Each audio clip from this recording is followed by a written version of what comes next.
We're here at Castletown House in Celbridge, County Kildare for what was meant to be the inaugural William Conolly Summer School. Now, of course, this year we couldn't do it due to the COVID-19. However, we are going to bring you the summer school virtually. Now, the premise behind the summer school is exploring Irish identity, diversity and reconciliation. And beside me is Brendan O'Shea. And welcome here this morning, Brendan. Thanks for being here.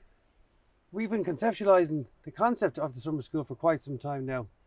Please, can you fill in the people what exactly is the William Conolly Summer School? Yeah, indeed. As you mentioned, we have been talking about this for a long time, and a lot of it has to do with the fact that we've just completed the major part of the decade of centenaries, where we were exposed to competing historical narratives in this country. And you know, some people would like to tell you that we're all reconciled now and that everything is fine and we can all live together happily.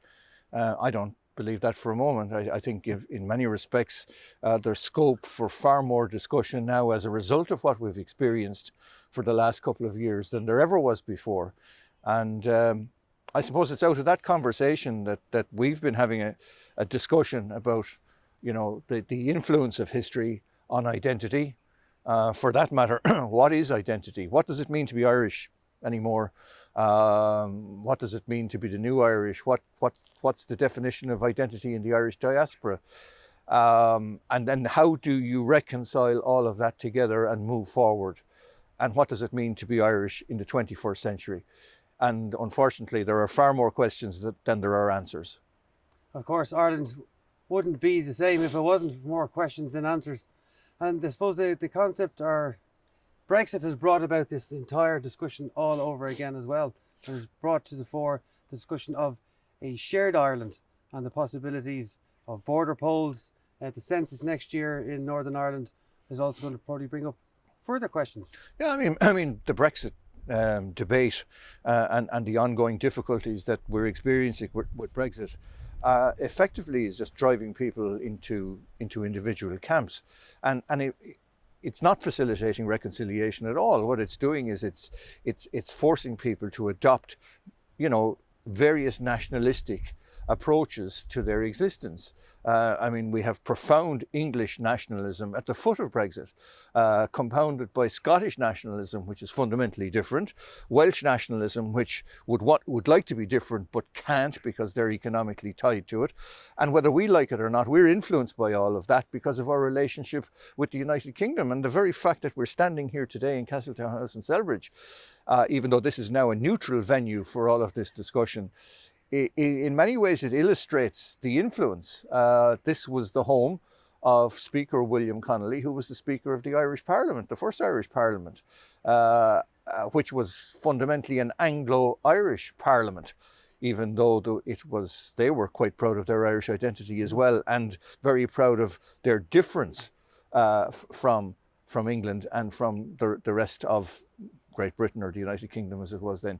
So all of that is in the mix, and all of that needs to be discussed, and it's far more complex than a lot of people are even prepared to think about. We've identified the problems, so where do we go from here?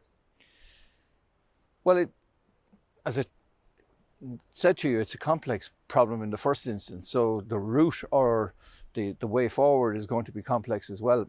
And essentially there are three themes which we hope to discuss through the summer school. The first theme is really a re-appreciation of Irish history, or let's call it the influence of Irish history. You might even call it the malign influence of Irish history, insofar as the influence that Irish history has on our ability to identify ourselves is something that we've never really addressed at all in this country. Maybe we don't want to, maybe we're half afraid to discuss it, but that certainly needs to be addressed. The second theme then would be some attempt to explore identity in all its manifestations and to figure out what it means to be Irish in the 21st century, and how many different aspects of identity we're actually prepared to accept when we're having that conversation.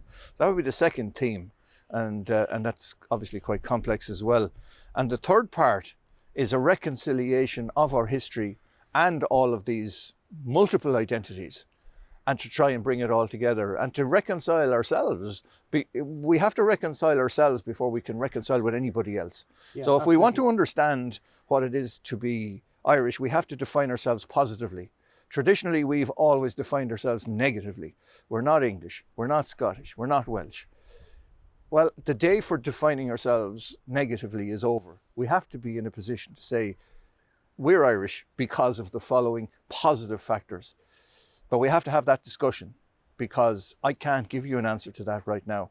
And I think the purpose of the summer school would be ultimately to arrive at that conclusion, and to be able to say to people, this is why you're Irish, this is why you can be proud of where you come from, this is where your history has influenced you to arrive at this particular point.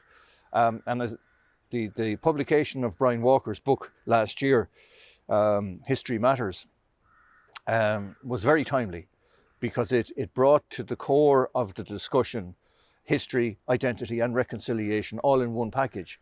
And I suppose it's our challenge now to take that and move it forward and see where we go with it. Okay, and I think it certainly is a challenge, because since we started this process, I now have more questions than I do have answers. And I suppose that's the whole idea. It's to bring out those questions and discuss them. And it's a long-term project. This is not going to be resolved in 2020. This is a conversation which is going to go on. And if this summer school can, in a very small way, contribute to that conversation, then I think we'll have been quite successful. Absolutely. Okay, thank you, Brendan. Let's go inside now and meet Speaker William Conolly. Beside me here is Head Guide of Castletown House, Sandra Murphy. Sandra, thank you so much for having us. And now behind us is Speaker William Conolly. Yes. So who is Speaker William Conolly, and why is he important today? Well, William Conolly was, well, first of all, he's the man that built this house, which is kind of the first Palladian-style house ever built in Ireland, and the importance associated with that. But William Conolly was remarkable because of his background. He came from relatively humble beginnings in County Donegal, Ballyshannon. His parents, his father, we think, was an innkeeper, but he seemed to have some small amounts of land. And William trained as a lawyer in Trinity College. And he became very, very successful. He seems to have been a very clever lawyer. He was a supporter of William III. And he became the wealthiest man in Ireland. And he did that through buying up an awful lot of land. We reckon by the time of his death, he had about 150,000 acres across Ireland and Wales. And he was the wealthiest man in Ireland. But he was also politically very important. He was one of the Lords Justice, and he was Speaker of the Irish House of Commons. And he held that post right up until the year that he died, in 1729. So in terms of importance, he was kind of a symbol of the beginning of the Protestant ascendancy in Ireland. He began to build around here. He bought huge amounts of land. He improved all of that land. But a lot of his fortune came from his marriage. He married a woman called Catherine Cunningham. And Catherine was very well connected to a lot of the kind of big political families in Ireland. And it was through this marriage that William seems to have done so well politically. But his legacy kind of lived on for years after his death. And it was Catherine that really pushed the idea of keeping his memory alive. She had this fabulous mausoleum built to him.